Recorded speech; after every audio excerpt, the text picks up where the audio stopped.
السلام علیکم ورحمۃ اللہ وبرکاتہ۔ پیارے دوستو، اگر آپ روزانہ کی ایک صحیح حدیث سننا چاہتے ہیں تو اس چینل کو لائک کر کے سبسکرائب کر لیں اور بیل کے بٹن کو دبا دیں۔ شکریہ۔ بسم اللہ الرحمن الرحیم۔ صحابہ نے عرض کیا، یا رسول اللہ، ہم آپ پر کس طرح درود بھیجا کریں؟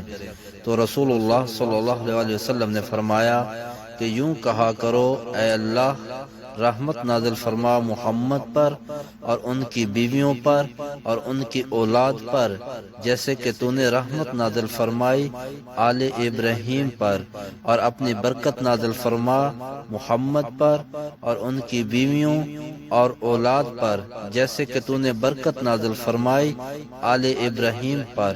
بے شک تو انتہائی خوبیوں والا اور عظمت والا ہے۔ حدیث نمبر 3369، صحیح بخاری۔ اگر ہو سکے تو اس حدیث کو اپنے والدین اور آقا کی ساری امت کے صالح ثواب کے لیے زیادہ سے زیادہ شیئر کریں۔ جزاکم اللہ خیرا۔